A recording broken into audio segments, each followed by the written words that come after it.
There we go. Well, this is good. I've been wanting to use YouTube for live streaming for a while. Okay, so I'm going to pick up where I left off when I was on my own. But here, let's say we'll have A and then R.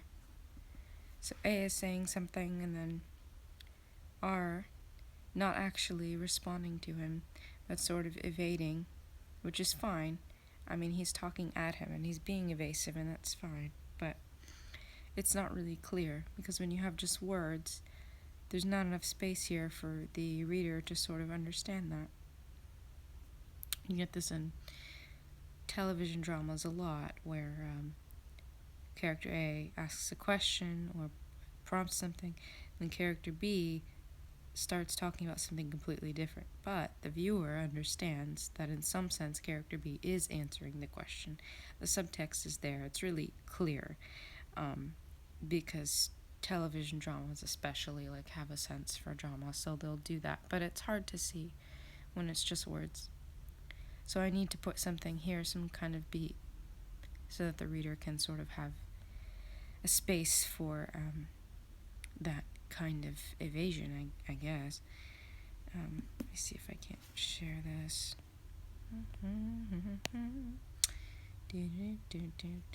Okay.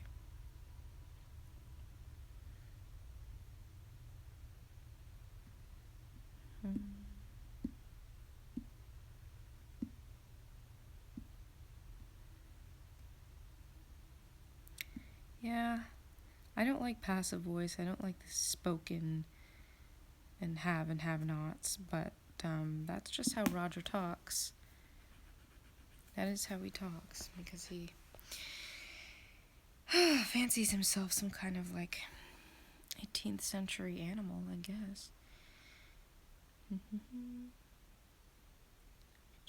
Sure, she asked him too. She asked about me. I told her you're functioning alright. Thanks, kid. You're a gem. She's actually my soulmate. Yeah. I don't know about this aspiring social worker, but I think here's water drip the second time.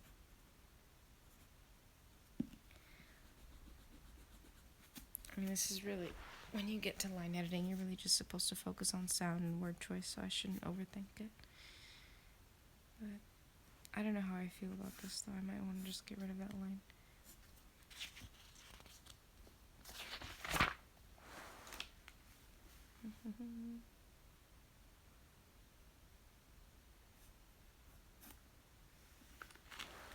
Or just really self-important that way.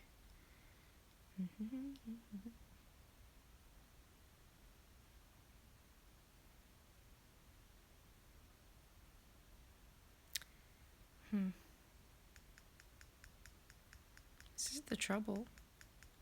The trouble with dialogue. You know, you can't really pin down how it's going to be received.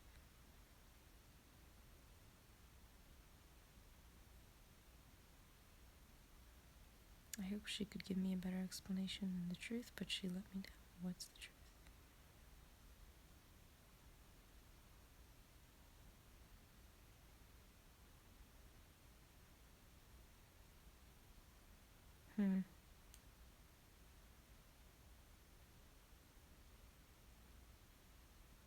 Okay.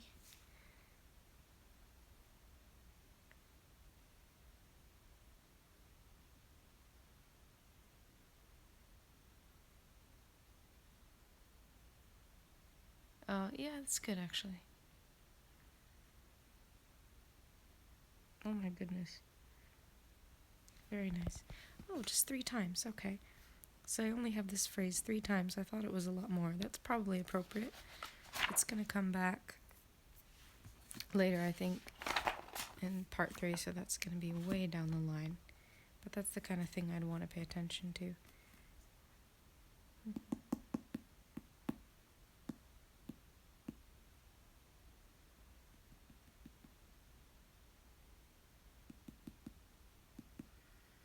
That's very nice. That's very nice. Lovely.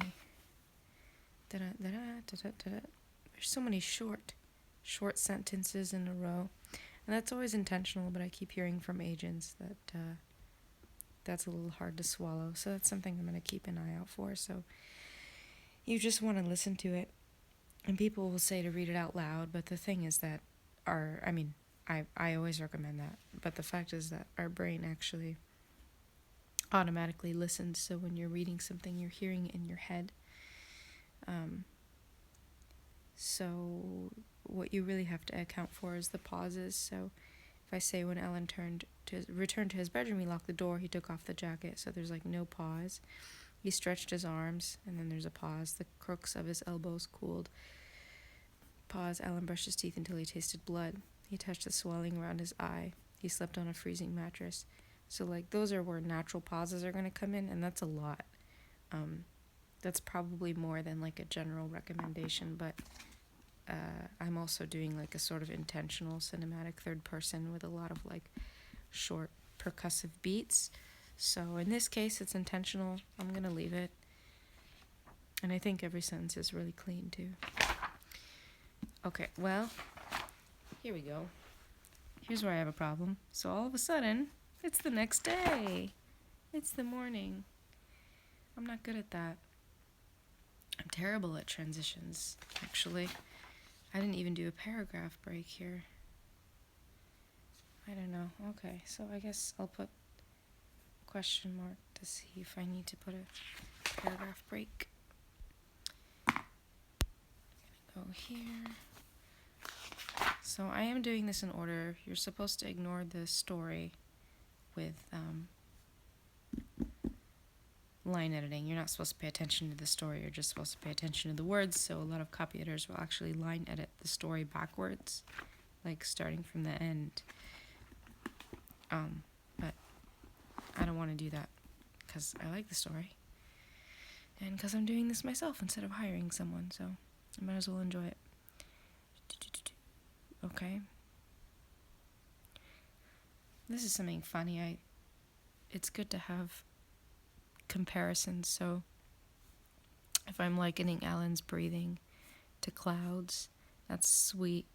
But I just have a character who likes to assert the metaphors himself. So he'll just say what the metaphor is. So you could technically consider that a characteristic of metafiction if you want to. In this case it is, because I'm obsessed with metafiction, and this is a metafictive novel, but it doesn't have to be that. It doesn't usually happen, though. Usually characters are very passive. But Roger likes to, I don't know, he likes to describe things. He's very active. He's an active character is what I call him, because when I write about him, he likes to say the things that I want to say. It feels more sincere with him. Anyway. Clouds, This might be a bit much, even for his 18th century talk. And then we have breathe clouds, so the narrator. So he's saying clouds first, and then the narrator is appropriating that language. So you can have a character establish a metaphor, and then use it yourself. And that kind of implies a dialogue there.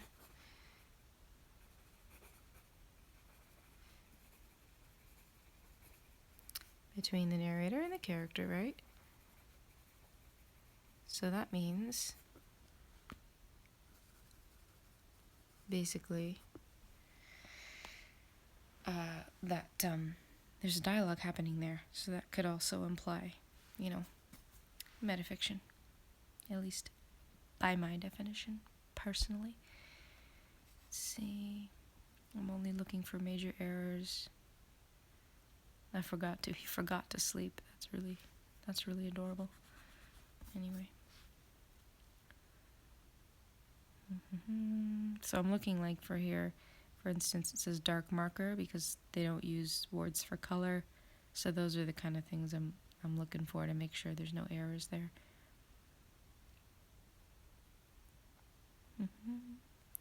Well, that's peculiar. My thing isn't working. There we go.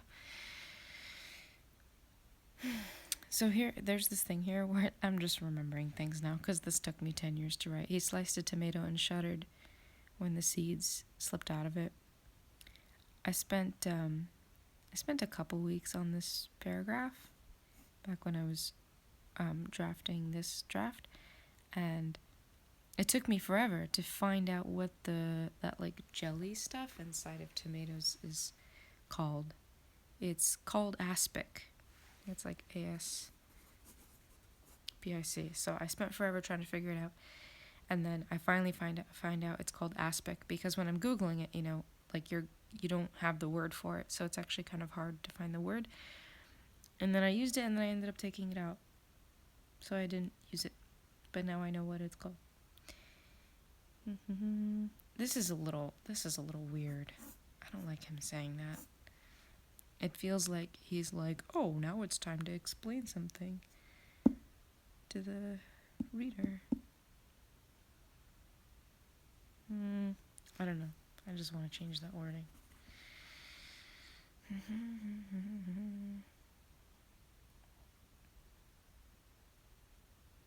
could taste it shades within shades. That's good.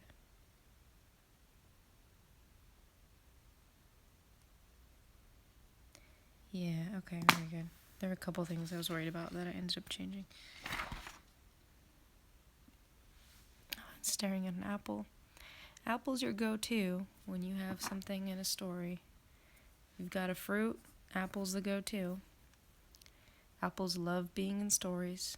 They mean all kinds of things. Dates back to the Bible.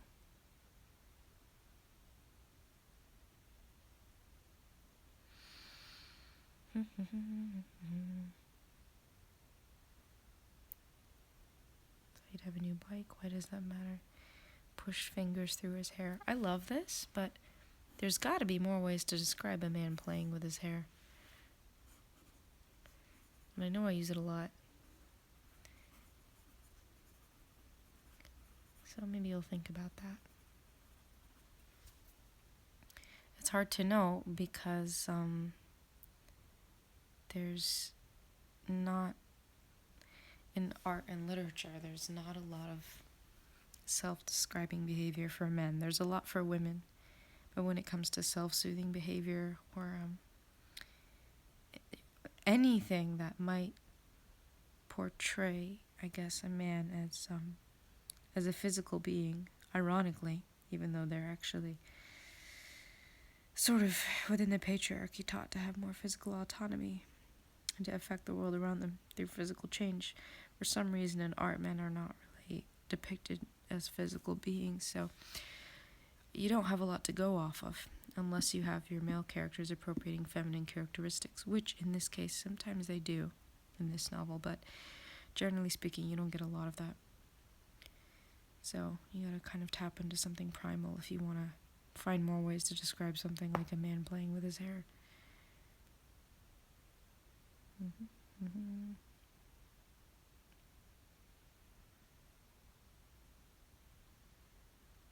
Yes, nice. Flicked, ticked, flicked the turn signal, car ticked, he pulled the steering wheel left and flicked the signal again. That's fine, it's fine. Sometimes if you get a lot of rhymes, you want to get rid of some, but that's okay.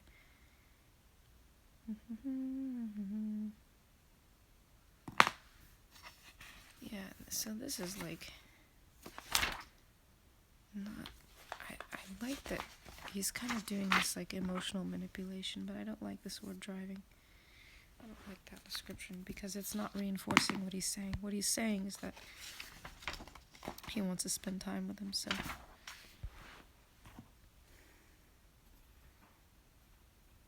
What was that? So it's not a matter of accuracy, it's more of a matter of effectiveness.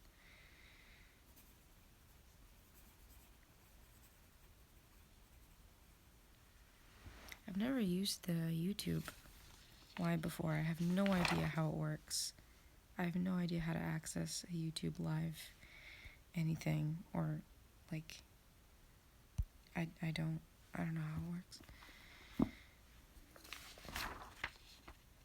But my phone seems to be handling it fine, so. Stroked the volume knob to the right. I don't know if that's possible. I love this. I love how Alan touches everything. He's one of my favorite characters to write about for so many reasons, and that's one of them. He loves touching stuff. He's all texture, and it's interesting. Gives me a lot to work with.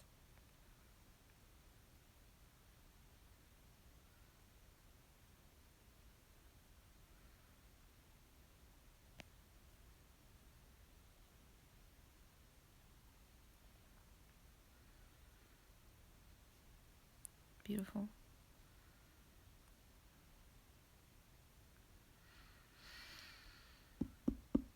Okay.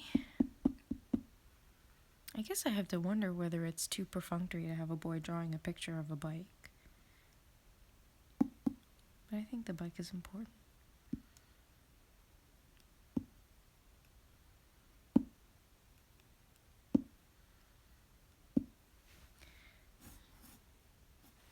Okay, you know what? That sounds like gunshots, so that's uncomfortable.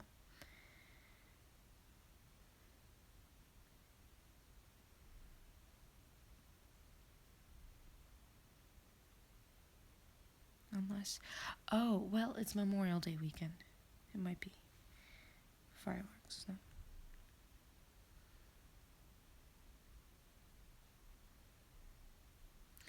Okay, I love this, but I mean, this is so damn wise. I just don't know whether he's that wise at that point. Okay.